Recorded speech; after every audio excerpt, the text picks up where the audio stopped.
competition at the 2020 Toyota U.S. Figure Skating Championships. We are inside the Greensboro Coliseum in Greensboro, North Carolina, where today the men are the final group of skaters to crown the national champion. We have a ladies national champion, we have a pairs national champion, we have a dance national champion. And speaking of national champions, I have my regular colleagues, Mirai Nagasu, Brooke Castile, but we have a very special guest with us, two-time ladies national champion, Alysa Liu. Thank you so much for joining us. Thank you. So, Alysa, tell me, how does a two-time national champion, 14-year-old, who breaking all sorts of records, how do you celebrate that victory the other night? Well, I kind of celebrated it by myself while doing homework. I stayed up very late finishing all my homework that I had to do. Luckily, I finished it all, though. How late is very nights, late? Right? Yeah, 2 nights. How late is very late? Well, the first night I stayed up till, well, I wouldn't call late. I would call it very early. Early? 7 a.m. I stayed up till the first night, and then the second night I finished it up and was done at 4 a.m. Those are some wild nights of studying. Well done. Sounds like a good party. I still do it sometimes. I remember on Stars on Ice you telling me about how you and your sister are super different. But Yeah. what was your sister's reaction on you becoming two-time national champion?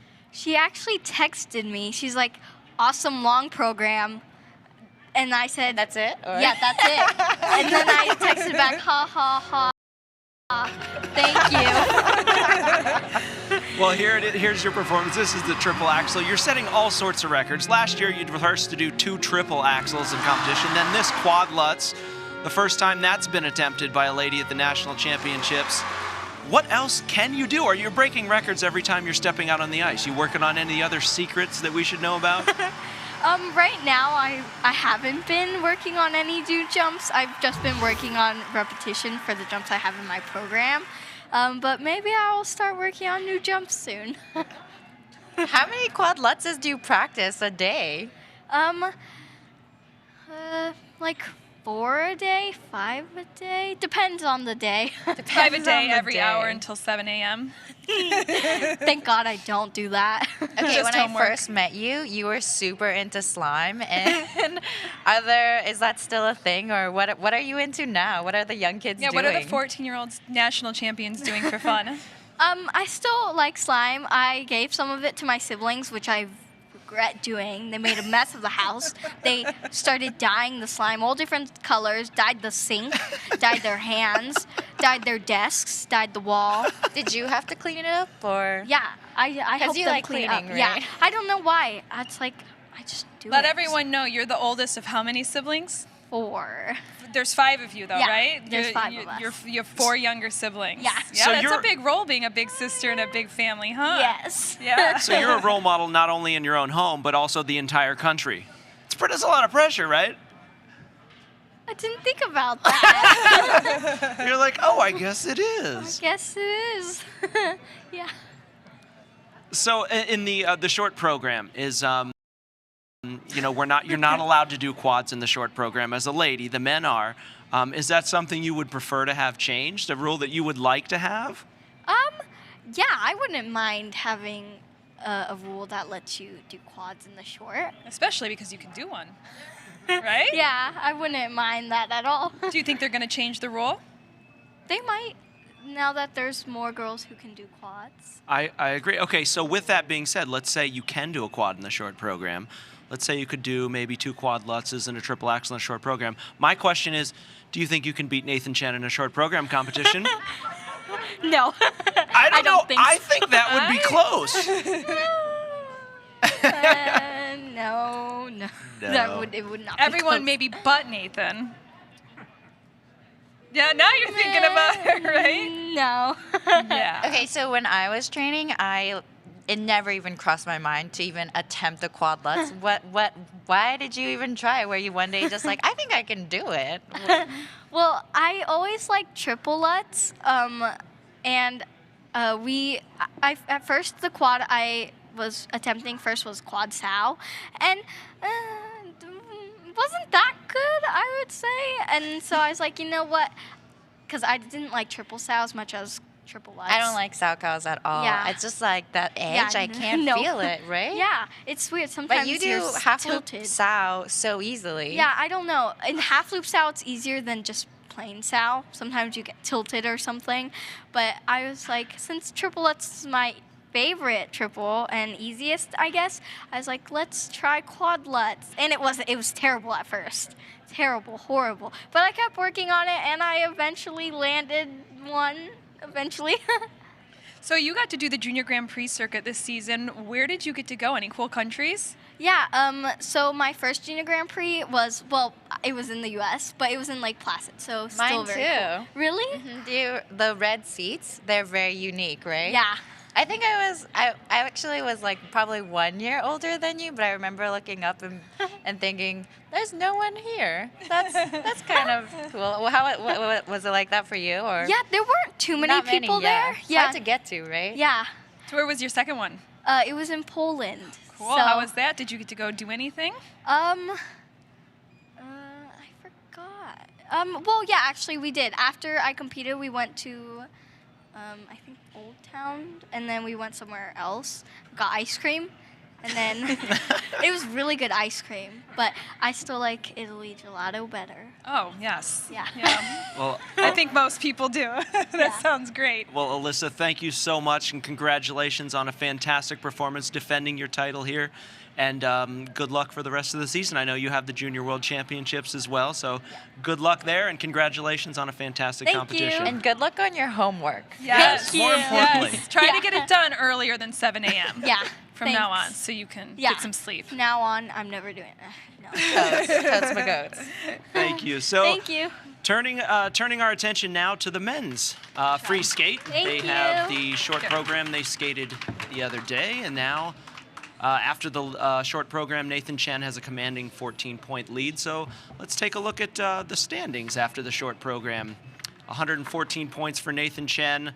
Jason Brown, not doing a quad in the short program, but sitting in second place. And Andrew Torgashev, young skater who skated clean, and then Vincent Joe. That final group of skaters is going to be really the exciting part, guys. Awesome Yeah, sauce, it is. It's to going say the least. It is. There's Nathan Chen skates second to last. Jason Brown skates last, which will kind of build the drama up to that. Nathan's short program, I think we talked a little bit about it right after it happened, and we were all kind of in awe of the ease at which he did all of his elements. In the free skate, I talked to him after the practice, and he said maybe 3, maybe 4, depending on how he feels. How cool is that to be able to kind of decide based on, how I'm feeling just how today? you feel. I mean, remember when he was like, I'm kind of sick, I'm just playing it by ear, and then pulls out the best short program he's done all season? I mean, maybe I should get sick more? And this quad flip, this got plus Beautiful. 5 GOE. Huge. That's the best quad flip I've ever seen him do. I wasn't on the post desk for men's, but Nathan, what impressed me about him, because he's always impressive, is his speed and the height in his jumps has somehow got even better in the last 2 months. It's crazy, or month, whenever the final was. And he's so good already, and there's just so much improvement still happening. It's like I can't even imagine in 2 years that's what he's going to be like. And now he's chasing his 4th consecutive national title. Nobody has done that since Brian Boitano won 4 consecutive.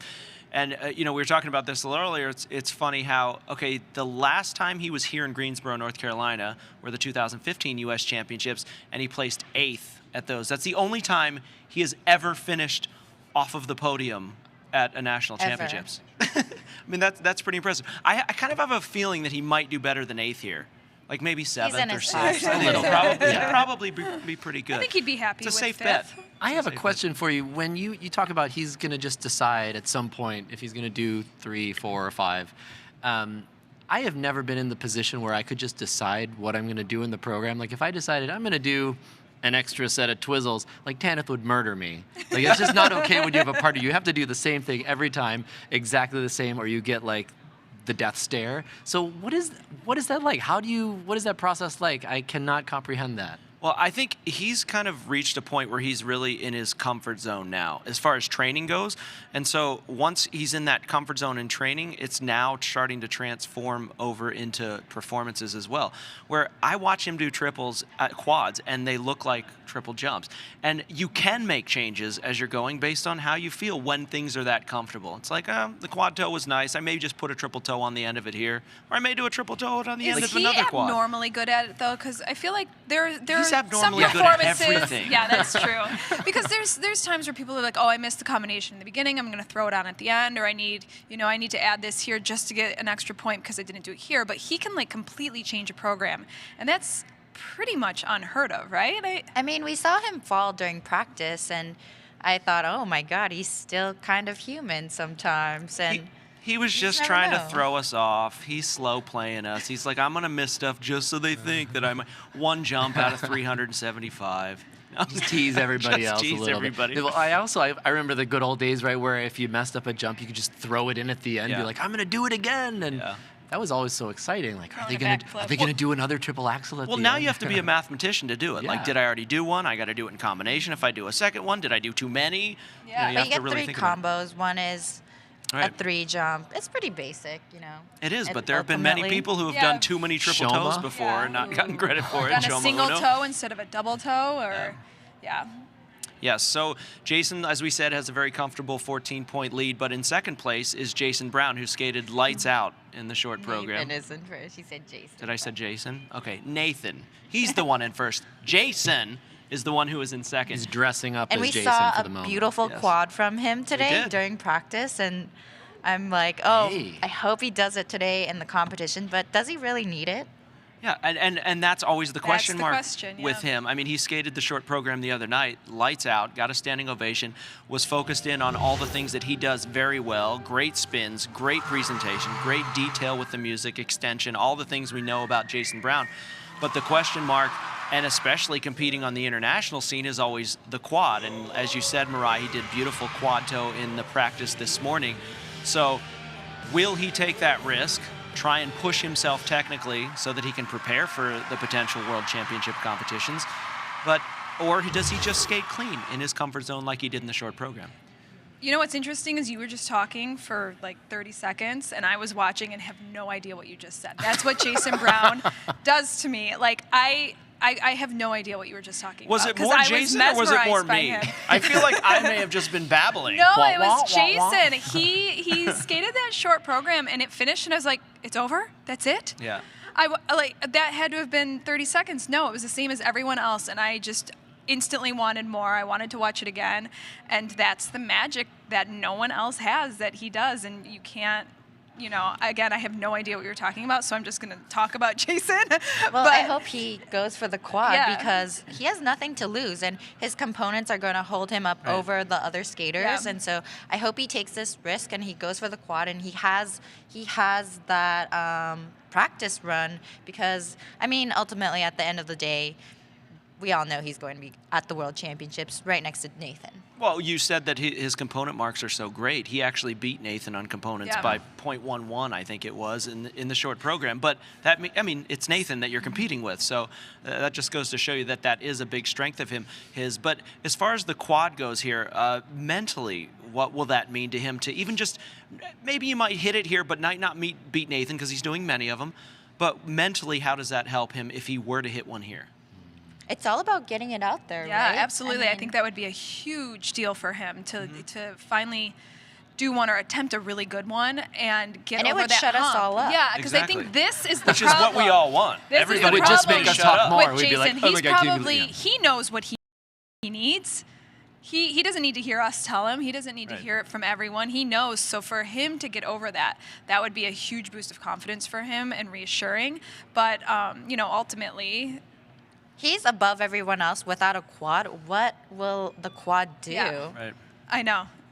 It'll get him competitive with the younger group. We talked about this the other day about how we have the group of younger skaters. And speaking of that, Andrew Chorgachev, who skated the best program of his life in the short program here, hit the quad. Also this morning saw him do multiple quads, quad toe, quad sow. He's in third place after the short program. What do you think? How do you think he's going to do in the free skate?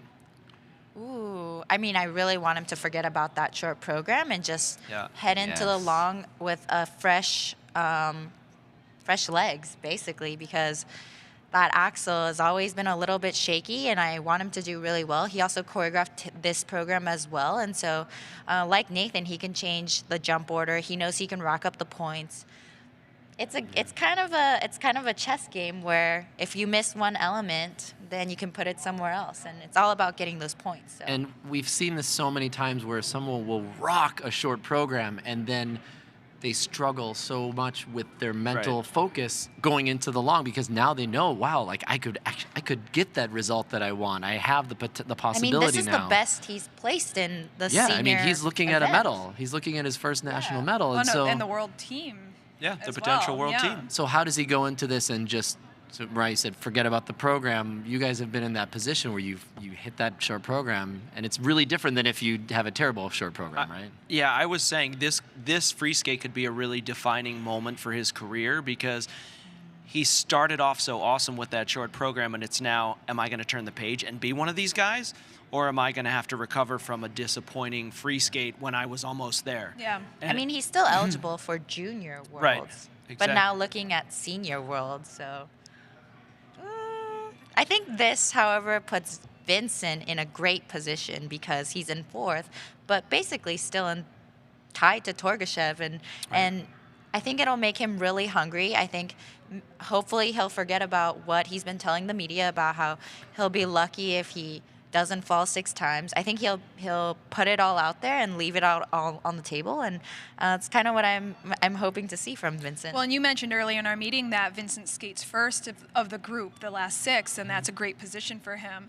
Mentally, with where he's at in his training, he can only focus on himself. He doesn't have to worry about what everyone else does, and just do what Vincent does and then let the rest happen. Well, we often worry about some skaters. We talk about our practice skaters and they don't perform well and compete well. Vincent is a skater that competes well. Yes. He always Really has well. competed well.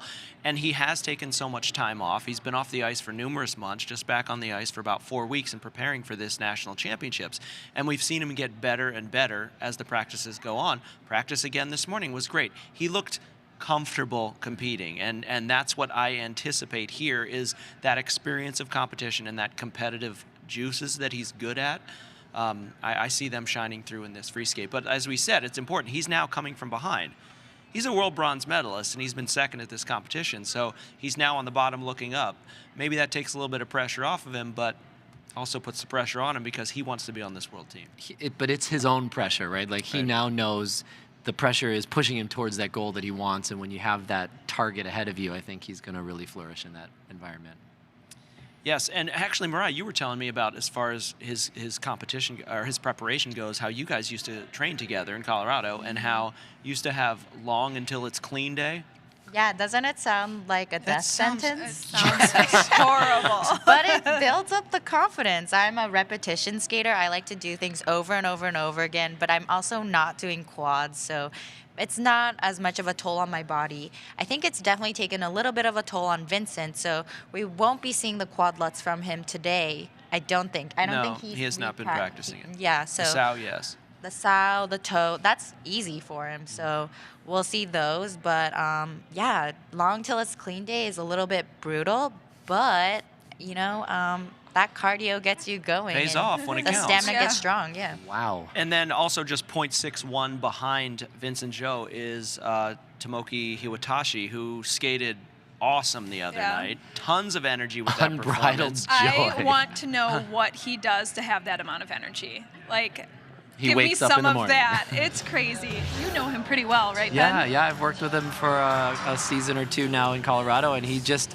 every day he comes in and he's very low key. You ask him, Tomoki, how you doing? He's like, low oh, you key? know, pretty all right, I guess we'll see, you know, as usual.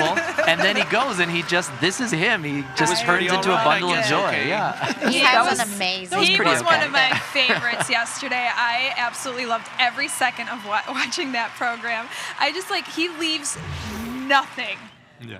Like he has nothing left when he's done. He leaves it all out there, pushes himself to the max, and it's so fun to watch. And he just looks like he loves skating so much. Yeah, he just brings that out, and he makes us remember why we love skating as well. Well, being 4th last year at the national championships, and then he struggled with the short program in the Grand Prix series and been very good in the free skate.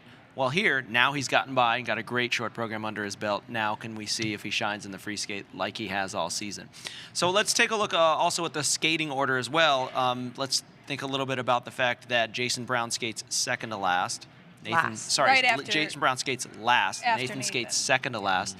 Vincent starts the event. So how does that make Jason feel? Like, is he going to be able to thrive off the energy of Nathan if Nathan skates very well, or is it going to be intimidating? I think if anyone can skate after Nathan, it's Jason, because he's a veteran. He loves that energy. He loves pleasing the crowd. The crowd's already going to be excited, and he's just going to be able to close the show and get probably a standing ovation. Right. And I think that if anyone can handle being in that spot, it is Jason. And he's not going to walk into a vacuum after Nathan. Nathan's not going to suck all the energy because the crowd is going to be excited to see Jason as well. I always enjoy being able to see back-to-back, like two of your favorite skaters or two of the best skaters. It's always better to just build skater after skater, better performance after better performance. It just makes the whole event better. So the men are about to crown their national champion. Let's see what the schedule looks like for the rest of the day. We have the men and their free skate coming right up here, and then afterward, make sure you join us again. If you happen to be here in Greensboro Coliseum, come visit us up at the main entrance. We're out in the plaza there, and we will review all of the fantastic performances that you are about to see. So thank you for joining us here at the Ice Desk, and we will see you after the men's champion is crowned here in Greensboro.